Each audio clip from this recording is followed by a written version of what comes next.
ladies and gentlemen, this is Verity Seeker, and I'm your host, Mark Powls. And our guest today is Charlotte O'Hara, running for Kansas governor. Is that correct? This is correct. Okay, I got to ask you this up front. Do you actually file right away, or is this just an announcement? This is the first step. I have registered a treasurer. And so we are in the process of raising money and getting out there. And I've already had one listening tour in Western Kansas, Okay. 9-day tour, and that went really well. And I'm heading back out to Ulysses, Kansas on the 7th. I'll be out there April 8th to address a Rotary meeting. And so it's just, basically what I'm doing right now is I'm on a listening tour. I want to hear what people, their concerns, and I want to be listening to the entire state. Okay. So that's a big job. It is. It's a big job. And but that's what I'm doing at this point. Okay. Here's my next most important question. Why in the world would Charlotte O'Hara want to sacrifice her life for a year and a half, going all over the state of Kansas to seek the office of Kansas governor? Well, it's really not a sacrifice. It's quite an honor to be able to go out and visit with folks and to listen and to let people know that there's actually someone who cares about their lives. Because unfortunately, our political system as it is now is that it's the top tier, the big guys. They're the ones that get all of the attention. The royals coming into Johnson County, maybe, Panasonic. I mean, all of these huge projects, and the rest of us are just left in the dust. Mm-hmm. And with all of those tax incentives that go into these projects, it's costing each and every one of us money, because if they don't pay their fair share of taxes, we have to make it up. Yeah, and oftentimes they get the incentives. Oh, they get huge incentives, and Right. We can go into that. We can talk about a Chinese company in New Century Airport outside of Gardner that's paying only 30 cents a square foot for their property taxes on a brand new building. 30 cents a square foot, a 2,000 square foot house, that'd be $600 a year. Who is Charlotte O'Hara? For the person out there, like in my area here of Garnett, Kansas, who have never heard your name before, who is Charlotte O'Hara? Well, it's really interesting. In Johnson County, when anyone says my name, the first thing is, oh my gosh, the conservative. And so the conservatives in Johnson County love that. The liberals in Johnson County run. And they absolutely, I keep telling people that I disagree with. I said, honestly, if we sit down and have a conversation, we will find points that we can agree on. Yeah. But they don't want to engage in those types of conversations. But so I'm very well known in Johnson County. And the interesting thing is that I was raised not that far from Garnett. I was raised down in Bourbon County on the Osage River, close to Mapleton, in the shadow of Guthrie's Mound. Yeah, okay. I'm sort of familiar with that territory there. I taught music for in 2 years Uniontown. in Uniontown. Right. Uniontown is where I graduated from high school. Yeah. And that is, the farm that I was raised on is 2 miles east and 7 miles north of Uniontown. Okay. Starting at 54 Highway. Okay. The new one, not the old one. Okay, yeah, things have changed. So you grew up on a farm. Yes. Okay. And now, how much can you say about your family? Hardworking, successful small farmer. It was a family business. I learned equal opportunity at the age of 8, leaning into the flank of a black Holstein cow. Everyone was an important part of the farm. And I have 3 older brothers.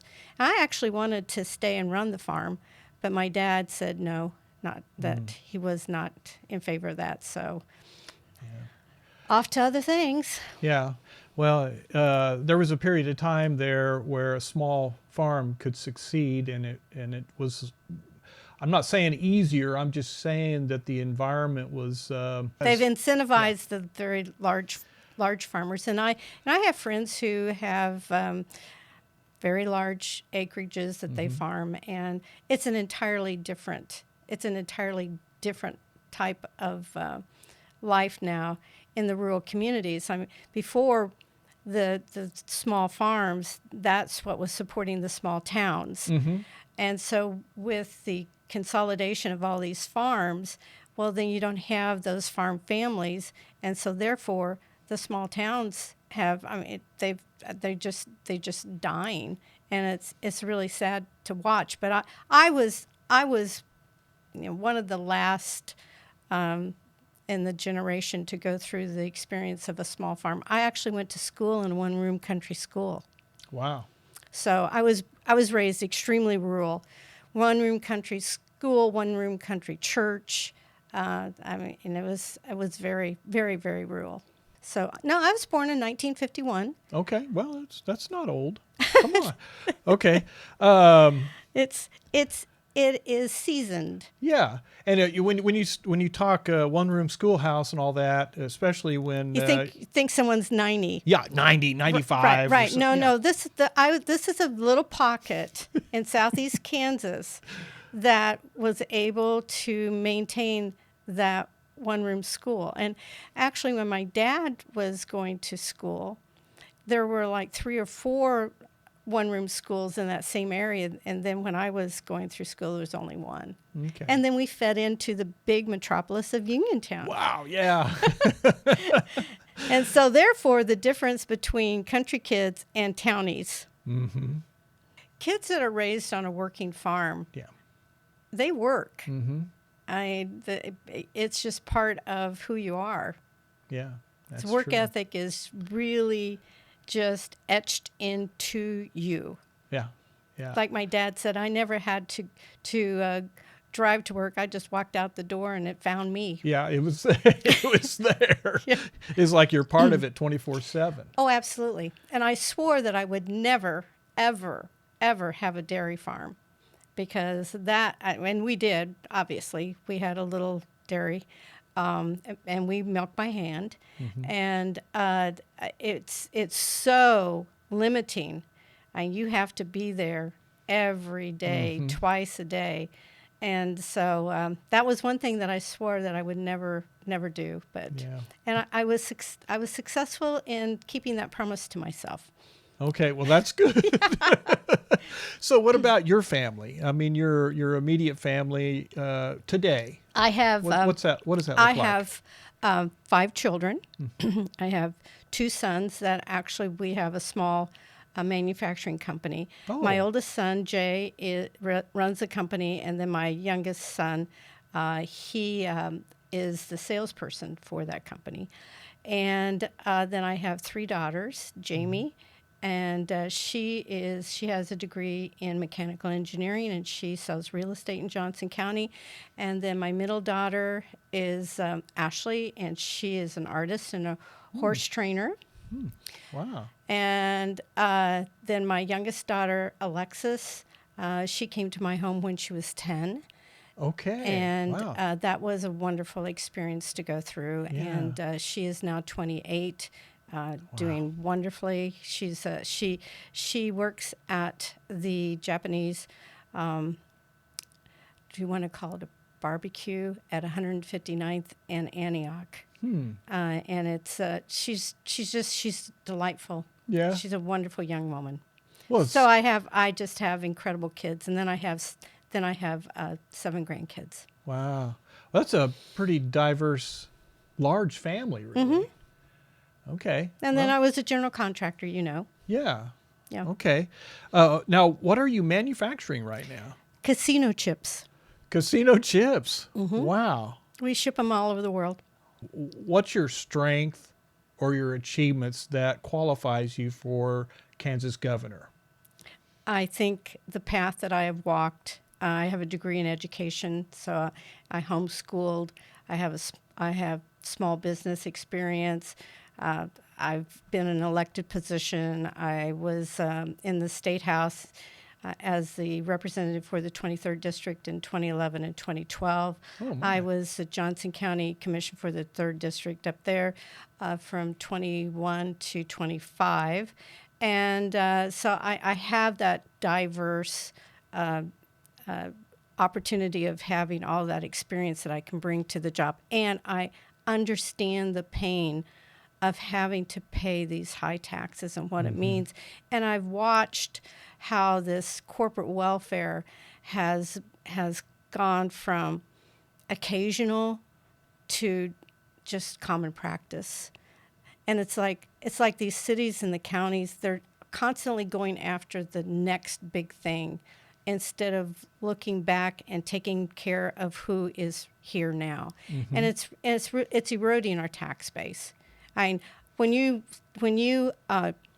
divert $108 million in 1 year from the coffers of schools, cities, county, parks and rec, library, all of that, you're diverting $108 million in 1 year, and that was 2024, just in property tax through tax increment finance districts and in industrial revenue bonds. That's a problem. And the real problem is that the Republicans and the Democrats have converged on this issue. There's no one representing the people. And that is the voice that I'm bringing into the space. And boy, have I ruffled a lot of feathers. Oh, I can imagine. You hit on a few topics there that neither of the establishment and neither of these parties care about what you just said. I mean, they care they're a part of the lot problem. because that is their bread and butter. That's how their campaigns are financed. Yeah, good point. Okay, that brings me to another just kind of a broad question here before we get too deep. What do you say to the man or the woman out there who on social media says or makes a statement or a comment that you're unelectable? You know, it's really interesting. In Johnson County, I am conservative. And unfortunately in Johnson County, that is not a plus in many situations. But boy, do I play well in the rest of Kansas. And when I was out in western Kansas earlier in the month, people were they were flabbergasted that someone from Johnson County would speak the way that I speak. But I'm speaking from the position of being where the rubber hits the road and having to pay those bills and having to understand the concerns of the small business community, because that is my community. And they were really shocked. And no, it's really quite unbelievable that in Kansas that we've given up on the free market system and that equal protection under the law just doesn't exist when it comes to taxes. Okay. All right. Here's another broad question I want to run by you. And these are kind of pointed questions in a way, but I just want your viewpoint on it. Okay. Let's say there's a young person out there, young, middle-aged, whatever, that has a problem with people who are seasoned, aged, okay, older. If they were to say, you're too old for the office, what do you say to those people? I would say, come and walk 5 miles with me and then we'll talk about it. Or let's go out biking and ride 40 and then let's talk about it. Okay. I have been extremely blessed with very, very good health. And I'm extremely active, and I have really worked to bring more people into the process because it is very important. And I think that President Trump has really set the example of passing the flame to the next generation. And unfortunately, he's really the first president that I've seen do that, and I mean he has done that very intentionally. And when I go out and I speak, I really try to draw more people into the process because we do need younger blood coming into the Republican Party. It's really important, and it's really important that you get involved on the local level. That's really where you need to start. Your school boards, your city councils. And hey, I was at the Board of County Commission meeting this morning making public comments. If you in Garnett had 10 people that would go to a city council meeting or a school board meeting on a regular basis, believe you me, you would make a difference, because they simply are not used to hearing the squeaky wheel being, and the squeaky wheel will be oiled. But if you just sit back and just grouse about what's happening, well, it's just going to continue to happen. I'm very fortunate that I'm at the point that I am not involved in the day-to-day operations of our manufacturing company. My 2 industrial buildings, I have tenants that have been there for many years. So I have a stable base that I can go out and I can really devote myself to this. And so I'm just in that position and situation that I can do this. Yeah. So you have an understanding for the middle, the middle-aged person or the young person who's just Absolutely. getting out there trying to make a living. I have and my raise a family. kids. Yeah. I have my kids. In fact, my middle daughter, who's the artist, she brought her puppy over to play with my puppy. They're half siblings, and and her puppy is 2 weeks older than mine, and so yes, we discuss things and what is on her mind and what's happening. But I'm going to tell you, it's the same thing. I don't care whether you're in Johnson County, It is. in Manhattan, Riley County, or in Goodland. It's the same thing. Property taxes. Our taxes are too high. Leave us alone. Let us keep the money that we make. This is our money. Well, unfortunately, the government in Kansas doesn't view it that way. They view it that we'll leave you the cut that we think that you should have. Yeah. That's a property taxation is it's a taking of our property. It's a tax on unrealized gains. Yeah. And we have to do something about it. However, I have to tell you that we, the people of Kansas, brought this on ourselves in 1986 with the constitutional amendment that was passed in August of 1986, equalization and reclassification. Welcome. I think that is one of many stepping stones from the original charter. Because if you go all the way back to the original charter in 1861, Article 11 was only 5 short paragraphs in length. And you're right. That constitutional amendment in 1986, and then in the general election, what did we pass? Economic development. Don't get me started on economic development. Economic development. Yeah, like the private sector doesn't drive the economy. We have to have help from the government to engineer. See, I'm not supposed to be ranting on this. That's fine. Rant away. I'll save that for another personal podcast. I'm not going to eat up your time. I totally agree. It's awful. It is. Destructive. And it's very destructive.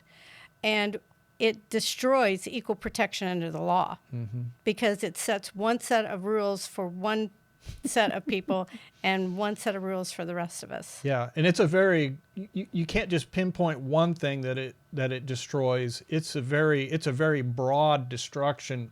It's a multi-destructional implementation, and actually a lot of it comes out of the United Nations through economic development, and that's another problem. Well, when you have a Chinese company, Sinano, come in to Johnson County, and we give them a $34 million industrial revenue bond, which is the code word for I'm not going to pay my fair share of taxes, and also they pay no sales tax on any of their construction materials. No. They don't. What? Hello. Yes. I mean now sales tax, in my opinion, is a fair. It's commerce, a fair way of supporting and funding government. They are tax exempt. They do not pay sales tax on their materials. And if it's a remodel job like is being proposed at the Mission Shopping Center at 71st and Mission, they have to pay sales tax on labor and materials, and they are asking for a tax exemption from both, which on that $23 million project will cost the state of Kansas approximately $1.5 million. So when you say it'll cost the state of Kansas, you're saying taxpayers. Yes, all the entire state, because we have a 6.5% sales tax, and that is not being paid. Yeah. That is being exempted. Yeah, it comes all these exemptions that are unconstitutional.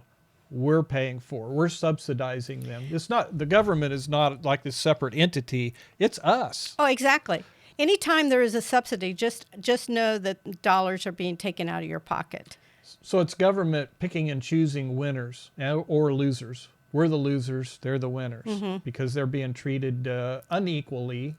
Right. They're But favored. it is constitutional in the state of Kansas because we passed a constitutional amendment for economic development in 1986.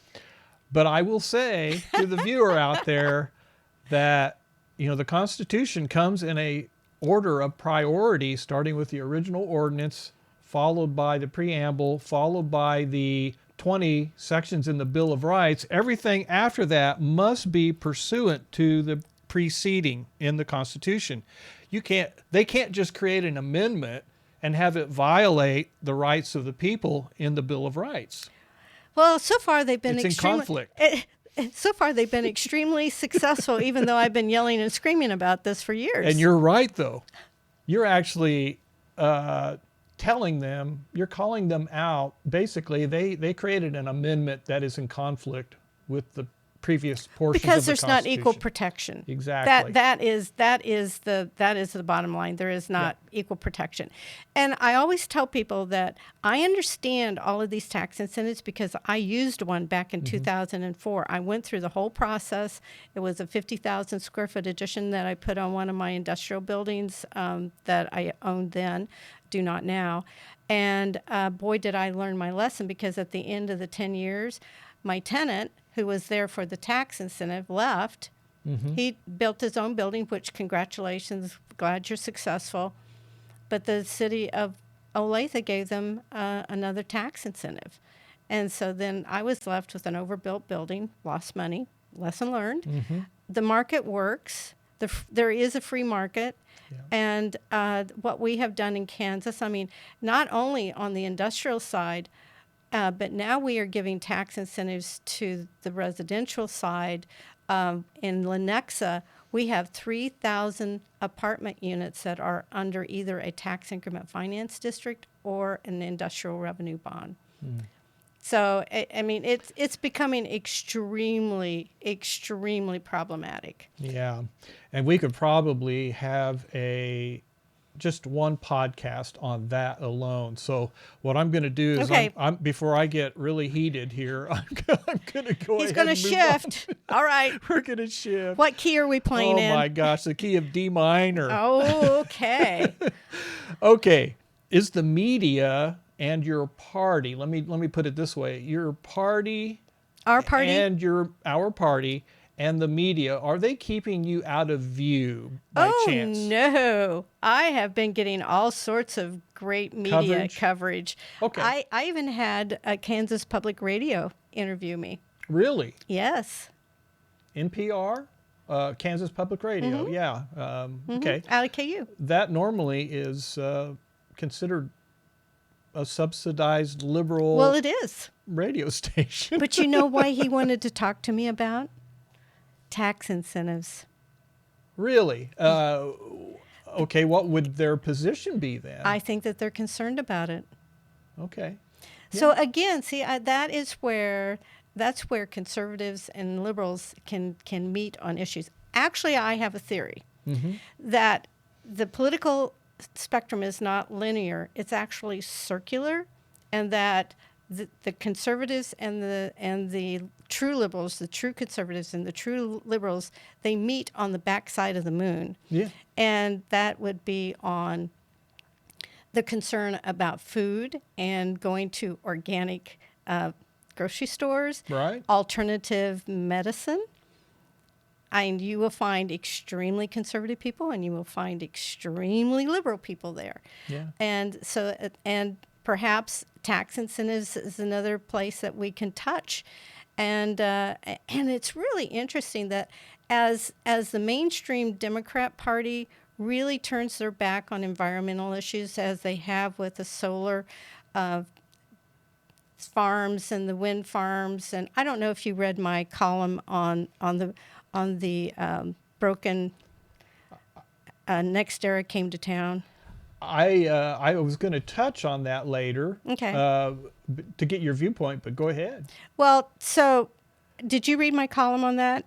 I think I did. Yeah, and that's And- where I got to. That's where where I came up with this question later And wasn't on. and wasn't that rendition of that photo that Tim McCabe did was just shocking, wasn't it? Yes, it was. It was Yeah. just shocking.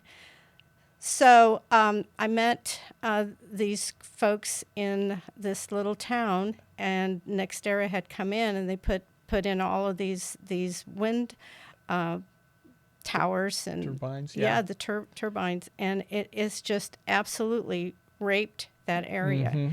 And then they took me on to a solar farm that had been in place for 10 years. There was oil running down the main structure of those and down the blades. And the picture that was rendered on the top of that column, that wind turbine had broken. Yeah, And it flung fiberglass 2,000 feet. really. Yeah. Wow. And so, I mean, it was quite the experience for me. Ellen and Bob, they took me around on a tour, and it was really, really eye-opening. And see, that's the kind of thing that I'm finding. I was opposed to wind farms before, but I mean, what they're doing to the landscape and rural America is being industrialized. And who came up with the idea of property tax exemptions for alternative energy? Well, see, that's again, that's playing favorites. But yeah, who did it? Who did it? Who did it? Obama. Let's see. No, was it a Republican? I mean, in Kansas. Oh, in Kansas.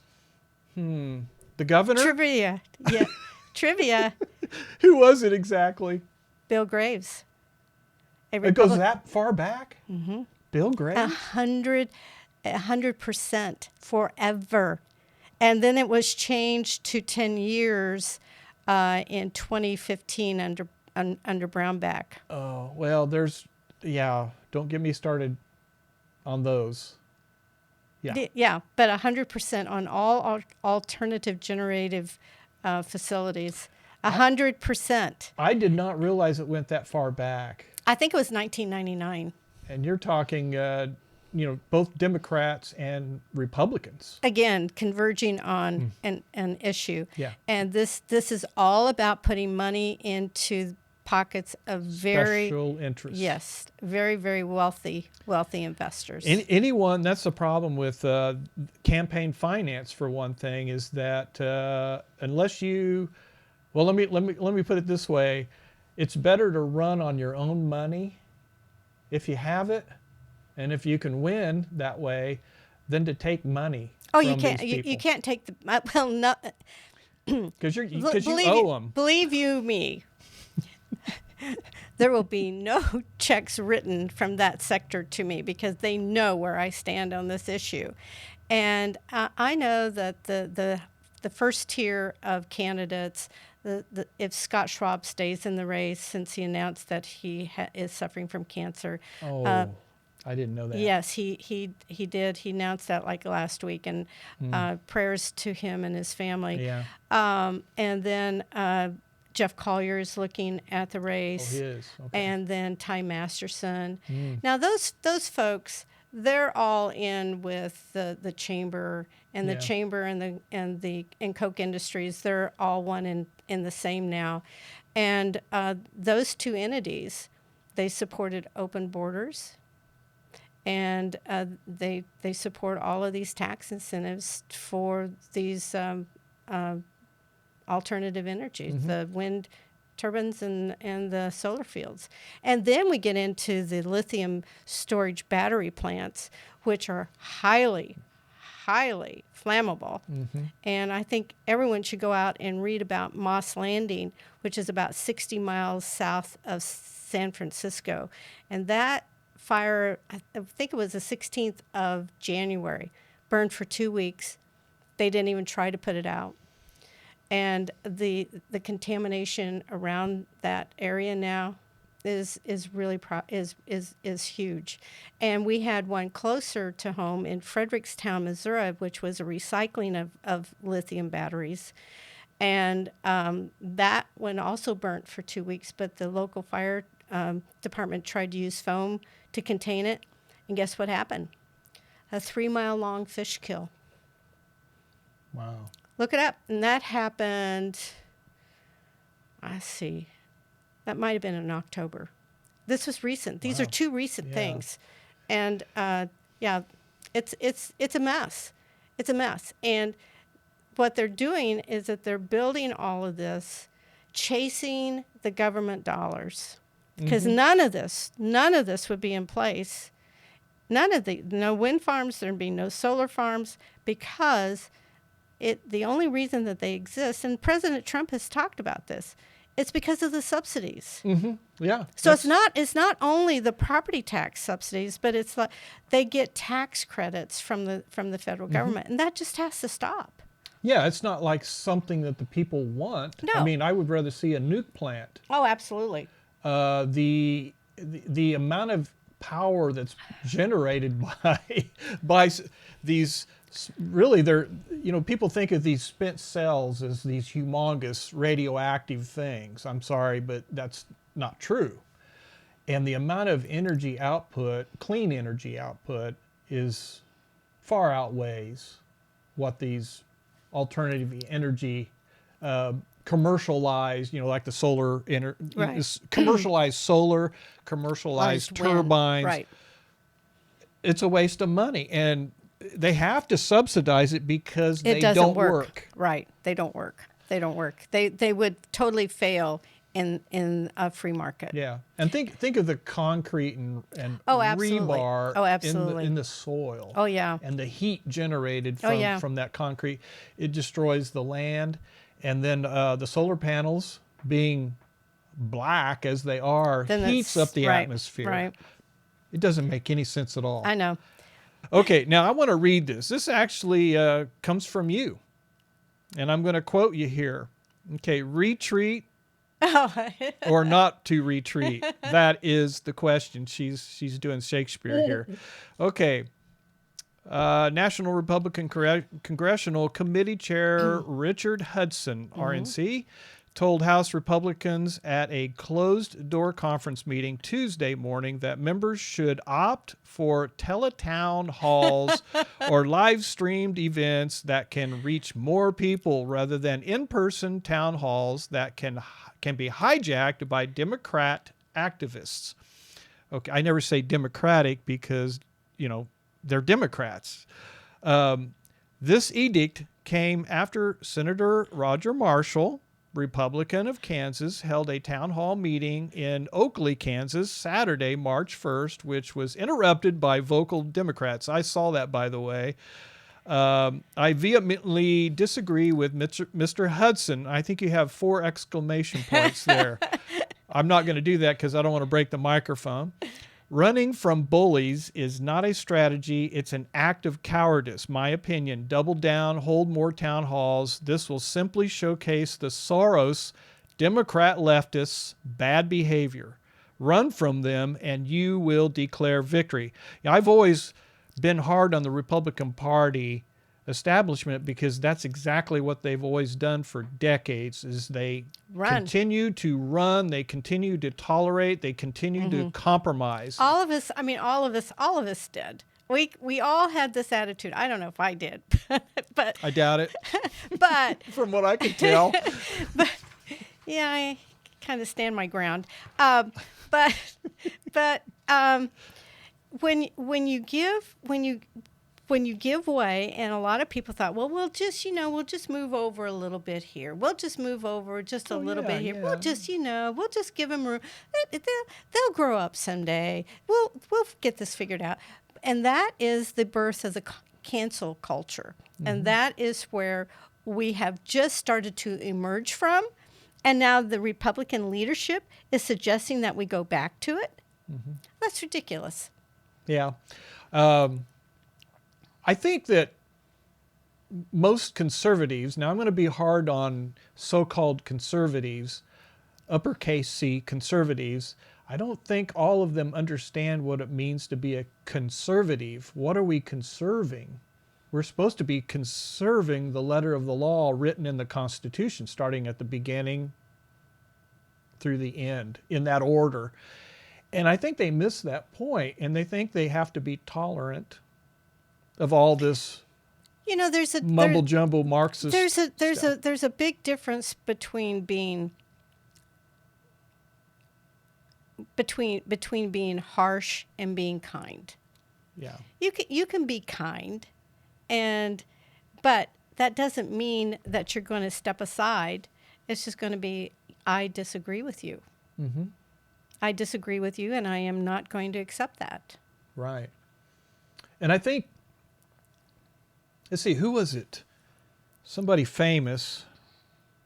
I think it was Jesus Christ. Didn't he make a whip and go into the temple, He did. turn over tables, Yes, he and whip did. some people to shoo them out? I don't want to make this a religious thing, but And but why it not? is true And why not?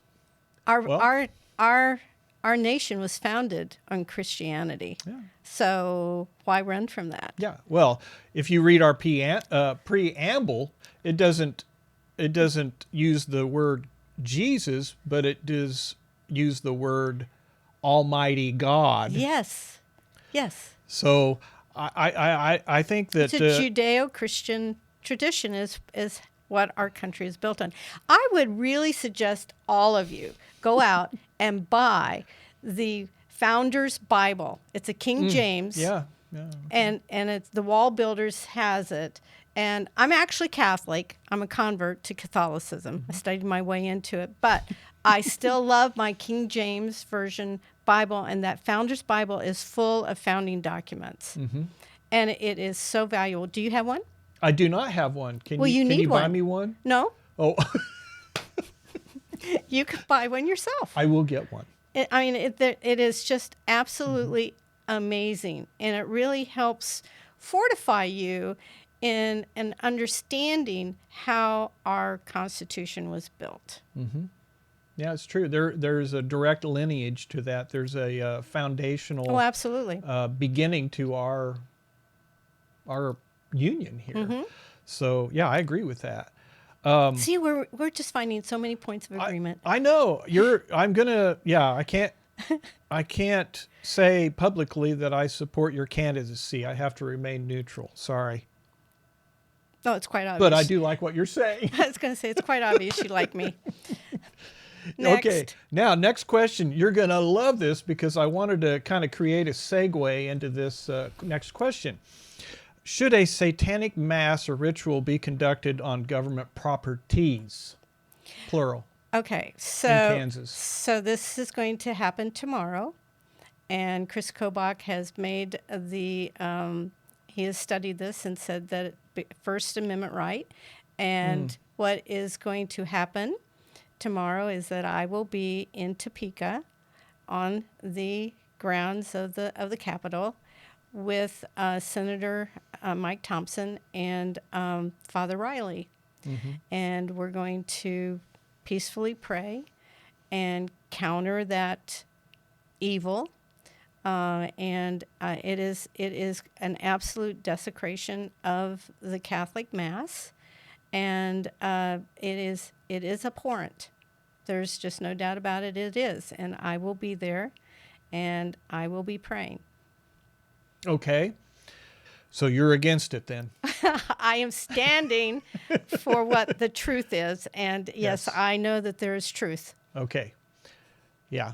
And that's good. If you were elected governor and actually serving today, would you have allowed this satanic ritual to happen on the grounds?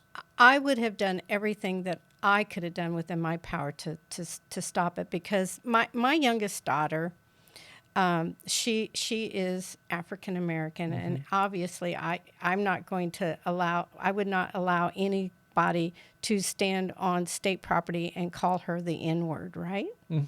And that basically is what the satanic people are saying to the people of the Christian faith.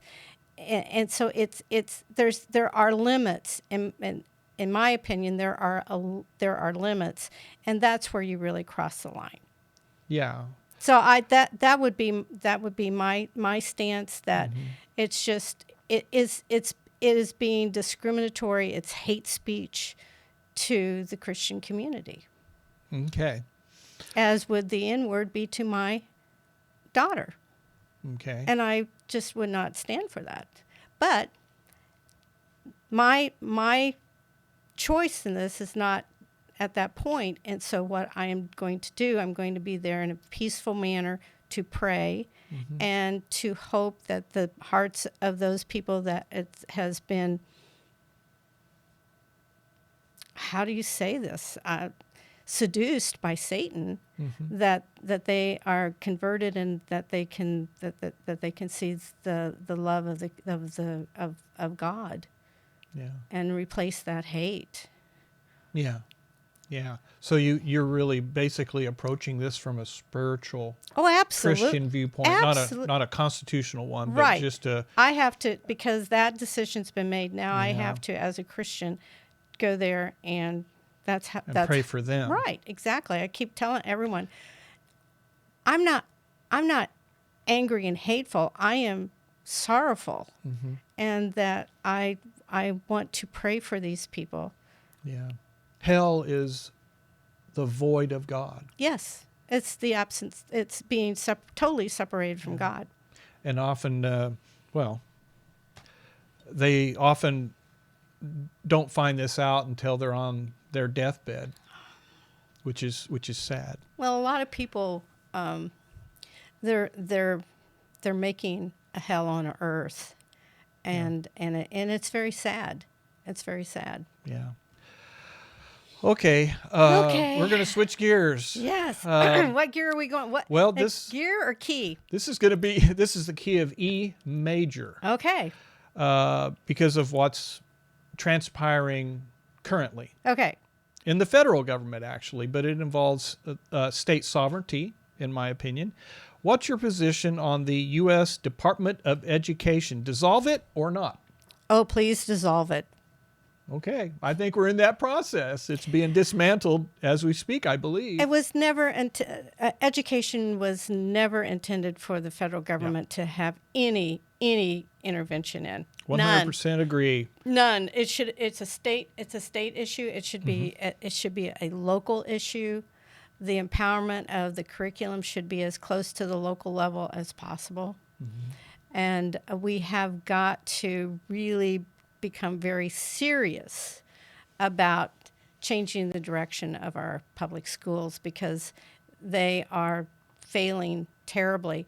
Blue Valley schools are supposed to be the prime schools, the best schools in the state of Kansas. Well, in 2023, in the Blue Valley High School, which my grandchildren have gone through, 3 of my grandchildren have gone through, actually, no, 4,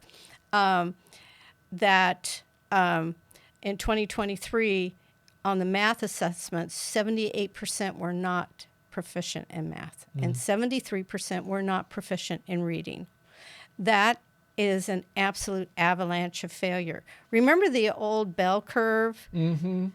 The bell curve is totally gone. It's like this. It's like this. It's that the highest percentage is the lowest scoring. And then it Wow. goes down to like a very, very small percentage that are really successful. It's sad. And there's so much money being spent per Yes. student. So where Well, I have my ideas where that money's all going, which is, according to Article 6 of the Kansas Constitution, is unconstitutional, but you can't tell anyone that because they'll go, oh, well, this is what the people want. That's what I've been told by a legislature. What the people want, I don't believe that.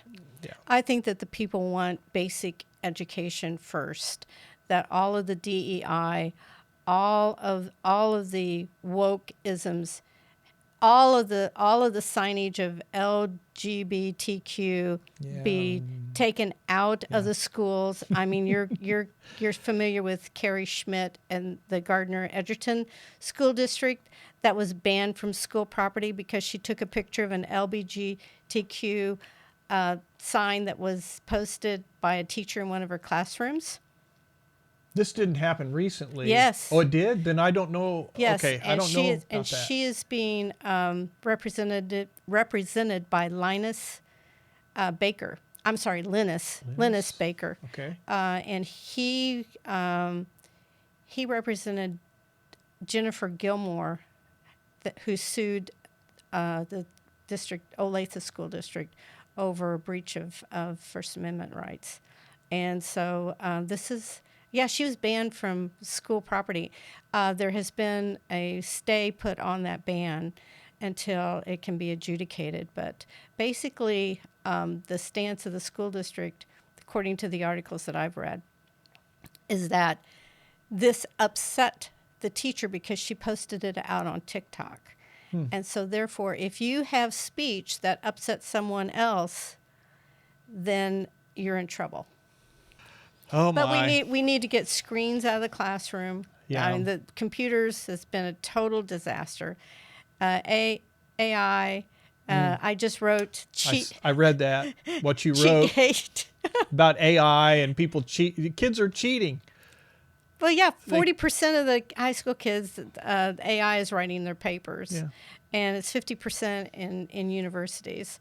And so, I mean, this is a real problem. We need to educate these kids. There should be, all of these computers have to get out of the classroom, go back to pencil and paper, cursive writing. Yeah. And until, go through 8th grade, let them be educated to that point, and then start introducing the computers back into the classroom. I remember when keyboarding classes began, it was at the last school I taught for. I was there for 11 years before I got out in 2001. And they brought keyboarding in to the lower grade levels, primary grade levels. It's ridiculous. Yeah, that's ridiculous. I thought that was stupid. Yeah, and you saw the quotes from the Google executives that they said, we dumb everything down. We absolutely, the lowest levels, brain dead, easy. Yeah. And basically that's where our education is now. Yeah. It's brain dead. So that's right. It hasn't really helped. It's been and the executives of these big companies, these tech companies, they don't send their kids to public schools. They don't send their kids to where they're immersed in screens. They do a Waldorf education. I don't know if you're familiar with Waldorf, but it's a very experiential, hands-on, no computers. And that's where they send their kids. Wow. Yeah. And I think we need to get back to classical education. Oh, absolutely. Overall. Yeah, basics, please teach phonics, basic math, no new math confusion. Oh my gosh. Yeah, I remember my kids, my daughters were going through this new math stuff, and they got these boxes. Exactly. Just stop it. And I'm doing the math like in half the time, and I'm thinking this doesn't make any sense. Right. No, it's confusion. It's confusion. Yeah, they're purposely doing that. Yeah. To turn your kid's brain off. Yeah. I mean, kids will just give up. They'll just go, are you kidding me? Supposed to waste their time, make everything laborious, exactly, and lengthy, so they hate it. Oh gosh. Okay, that's another podcast, ladies and gentlemen. Okay, we got a whole list of things. We got lots of things to talk about. I've got a year's worth of podcasts. Maybe we could partner up. Okay. Okay, I'm going to go on to the next question here. You homeschooled. What about homeschooling and non-accredited private schools? Should they be taxed to fund public schools? And are vouchers still just a permission slip granted by the government to control those alternative schools? I think so. And when I was looking for a private school for my middle daughter, the criteria was no accreditation. I did not want anything to do with accreditation. As a parent, I'm quite capable of looking at the curriculum to determine whether that is a good fit for my child. Because there are strings attached. Yes, government, get out. You are not welcome. Okay, you answered that question. It is a permission slip. It is. And there are strings attached. And the other thing is that the promoters of quote unquote school choice is that, so you're going to leave 95% of the kids in failing schools. You're going to give a lifeboat to maybe 5%, maybe. Mm-hmm. And then you're just going to leave the rest in this total failure of a public school system. Wow. Yeah. I'm not thinking that's a good idea. Yeah, no question. No question. Oh, boy. Okay, moving right along. I think you covered that pretty well. Succinctly. Just succinctly, yes. Okay, the Republican Party. Okay, It's a mess. We're getting back to it. Okay, what needs to be done with our party to fix it? You need to elect a true conservative governor who can be at the head and get this party back into the conservative promises that it has in its party platform. Basically, the party keeps the underlings busy with the platform, and then when people are elected, they don't pay any attention to the platform. Right, It's called busy work. Yeah. But I mean, look at Trump. Trump at the head of the Republican Party. Look at all of these rhinos that suddenly look really conservative. And why is that? It's because you have a strong conservative leader. And actually, Trump is a populist. Yeah, he is. He's a populist. And he is conservative. I'm watching with interest as all of this unfolds and goes forward. I hope he is as conservative as when I voted for him that I had hoped. But I think time will tell. But I think, like I told you, the one thing that he has done is that he has passed the torch from his generation to the next generation. Yeah, And he did that very intentionally. weeded out. His first term was he broke his oaths so many times. His first term was a disaster because he was surrounded by swamp creatures. Yeah. And then they came out to hang him when he lost. Well, what I think is, I believe there was evidence out there, lots of it, that the election was rigged. As a matter of fact, state elections and federal elections were rigged in most parts. And so that was the 2020 election, right? Mm-hmm. Okay. And then Hillary said that the 2016 election was rigged. But I think that's right. But I think that 4 years that he was laid off, they were still harassing him. But that 4 years gave him an opportunity to really study what went wrong. Mm-hmm. He's a successful businessman, and I think he put it all together and was formulating his team and what they were going to do. And I think this time around, they're going to clean house.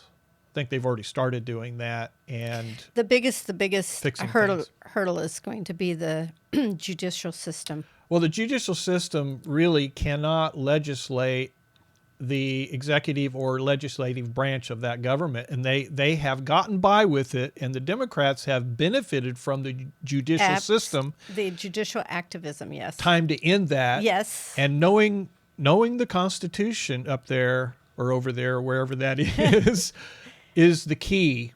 They've gotten by with it because people are just ignorant of what that Constitution says. It's a living document, you know. Oh my gosh, it is. Yeah. It's got a heartbeat. I've heard that so many. You're right. She hit the nail on the head. And it's absolutely not, is it? what is written is. Yeah, yeah. It's Oh my gosh. Yeah, that is such a mistake that, it's a living, breathing document. No, no. If you go back and listen to the founders, your Bible, get that Founder's Bible. Get yeah, get busy and they were pretty clear in the yes. debates. Absolutely. Make sure you're looking at original sources, Right. because sometimes these secondary sources. Yeah, the Federalist Papers are great. Yeah, yeah. And then there's the what I call the anti-nationalists. They called them absolutely. anti-federalists, but actually they were the true Federalists. Right. Listen to them. Yes. Of course, they were beaten by Right. the nationalists. Right. But they basically predicted everything that went wrong. Right. They did. They Yeah. were right. But if the states had been strong in standing up for their rights, then it would have been okay. But guess what they were seduced with? Federal money? Money. I don't know. Money, honey. And the judicial system has been absolutely destructive. The Marshall Court, the Chase, he was actually the justice way early on in our history. That the House tried to impeach him, but then the Senate didn't allow it. So after that point, the judicial system in the U.S. general government just run amok. Roughshod over everything. Right. And we have the same problem in the state of Kansas. Oh, yeah.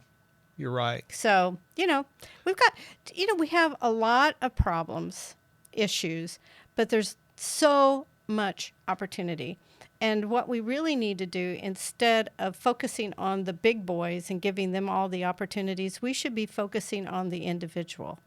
Because it's the power of the individual. And when we start empowering people to actually keep what they have earned, a bigger portion of that, so that they can be prosperous and that they can start small business and they can claim their dreams, the state of Kansas will blossom. Absolutely blossom. Really could. But right now, we have the reverse Robin Hood syndrome. We're stealing from the poor and giving to the wealthy. And how stupid is that? In Johnson County is a very successful, monetarily, very successful community. There is absolutely no reason to be subsidizing these companies to come into Johnson County. Those subsidies actually were, they were structured to help the poorer parts of the state. Well, Johnson County has just sucked all of that money and said, hey, we want it. And so that's what they've done. I mean, to think that we are considering giving the Royals a 70% star bond, that means 70% of the sales tax generated by their facility will go to them. And the argument is, well, Charlotte, that's their sales, that's their money, that's their sales tax. And I go, you can make the same argument for every retail outlet. That's their money, but they have to send 100% to the state of Kansas. To the county, and then it's distributed to the city and the county and the state. It is absolutely ludicrous to think because we're subsidizing billionaires, it's okay. Yeah. It's so. Have you ever read G.K. Chesterton? I haven't. Well, you need to. He was a writer in England, a very good friend of C.S. Lewis and Tolkien. Okay. Yeah, two of my favorite people. Yeah. And he has this propensity of turning everything upside down so that you have to look at it from an entirely different perspective. And I think that is really valuable.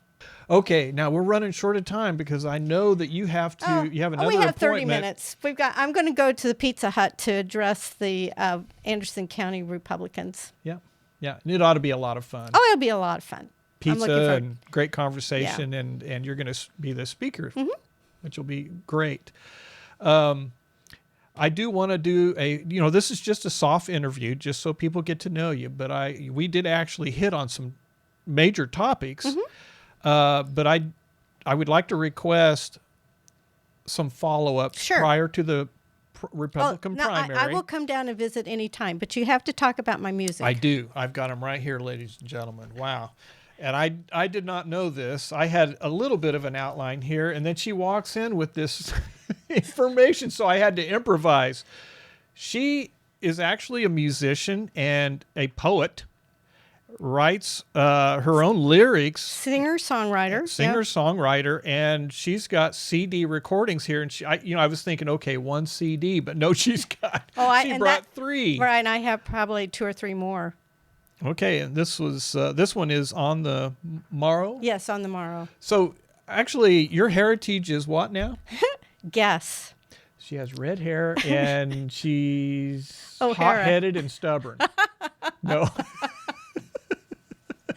Irish, maybe? I would be a wee bit Irish. But yeah, we've got that one. And let's see, this one here is You Are. Mm-hmm. Okay. And of course, no one's going to see this because we're too far away there. And then this one here, I don't know. It was the first one I did, and I really reached back to the farm heritage, and used a lot of that for my. Yeah, that's Our Life is the title of this CD, and there's actually a picture. How old were you in this picture on the tractor? Probably 6 months old. 6 months old. You can barely see her. She's behind the wheel. They let her get behind the wheel. I don't know Of the tractor, yeah. Of the tractor, and then on the back, this is like a 2 CD set. Oh yeah, that's right. Disc I forgot. one. Yeah, it's big. Yeah. And you're on a horse. Mm-hmm. And you're how old there? You think? 7, 8. 7 or 8. Wow. Okay. Wow. So I've got 3 CDs that I need to get through. I love music, and then you have this bound volume of poetry. Mm-hmm. I mean, the things you find out about people, and Charlotte wants to run for governor of the state of Kansas. Well, you know what? Also, it proves, the Democrats want to put forth the false narrative that only liberals are artists, and that's not true. That's not true. Yeah. My middle daughter is an artist. And I'm an artist with being a poet and musician. Yeah. And I mean, the creative arts, it's just your soul is speaking. And conservatives have a lot to say. So you consider the fine arts as a major part of the classical education? Oh, absolutely. And when I homeschooled, I mean, it was piano, it was guitar, it was going out horseback riding, it was gardening, it was everything. It was covered it all. Okay, now I'm gonna read. Okay. This one is called Time and Dreams. Okay, I haven't read those for a long time. Okay. That's been. And it's actually a question. Okay. Time and Dreams ? Rainbows and butterflies chased, while wild clouds raced across the sky. Tadpoles caught mud pies and mud slides, walking through waving grass and horse to catch and ride. Time to feel, time to be. Cities burn, angry churns, fear fills the air, and ever will we find time to simply dream. Now, I did not practice that, so I apologize for the little. And I didn't get the rhythm. That was at the beginning of COVID. Really? Mm-hmm. Wow. I wrote that at the beginning of COVID because the cities were burning and everyone was trapped inside, and it really did feel like, will we ever have a space to dream? Yeah. And I think that with the heavy taxation, mm-hmm. that really curtails the ability to dream. Because the government is taking too much. Right. It's taking too much. Yeah. Well, this is called I Wander. So any last words for the audience out there? I would just really be honored to earn your support. But more importantly, the message that I really want to get across is get involved. Please go to your city council meetings. Please go to your school board meetings. Please go to your county commission meetings. Voice your opinion. Let them know how much these taxes are hurting you. And do the research. All of this information of test scores is available on the Department of Education's website. And at every school district is listed. So the information is there. I know it seems like a huge steep hill, but you just one step at a time. I'm a farm girl. When there's a manure pile, you never look at the entire manure pile. You just start scooping. Right. And it's really amazing. Yeah. As you just keep going, it's really amazing that you turn around and, my gosh, I made some progress. It's done. Yeah, it's done. What an analogy. Yeah. Hey, I definitely have the credentials of being able to state that. Yeah. Okay. So it's exciting. I'm having a grand time going around and talking to folks like you. I want to give people the permission to dream again and to have success. Yeah. To have those resources instead of us giving all of these resources to the billionaires that have no need for our dollars. Yeah, true. It's the equal protection under the law. It's lost in Kansas, and it's costing us dearly. Yeah, we're going to have to look into that. Maybe there are some things that need to be repealed in the future. Right. In our Constitution. Yes. Yeah. Okay. Yeah. Good. Well, thank you so much, well, thank Charlotte you for the O'Hara. Yeah, thank you for the opportunity. Yeah. It was a glorious, fun experience. Yeah, and like I said, we could probably work together on each of these topics and come up with a pretty good podcast every month. Okay. Well, I do write a weekly column. I read one of your newsletters. Right. So if the Broken and all of the retreat or not to retreat. Yeah, all was of a them. good one. Right. So you can go to O'Hara for Kansas, my website, and you can sign up, give us your email, and we'll put you on the email list, and you'll be part of the group. Okay. And you're on Facebook as well, right? Yes, I have someone who manages Facebook. I'm not a real fan of social media. I find it very passive aggressive, but you have to have a presence, and so I tell her what I want to post, and then she does a great job. Yeah. So you would rather have people go directly to your website? You can go to Facebook. It doesn't matter. It doesn't matter. Either way, you can contact me. I mean, here is my cell phone. If you really want to contact me, text me. That is the best way to communicate with me. 913-304-4148. 913-304-4148. And I respond to texts. Okay. Wonderful. Imagine Charlotte O'Hara as your Kansas governor. Just take a minute to think about that. Is this what you want? Okay. All right. Thank you so much for coming on. This is Verity Seeker, and I'm your host, Mark Powls, signing off.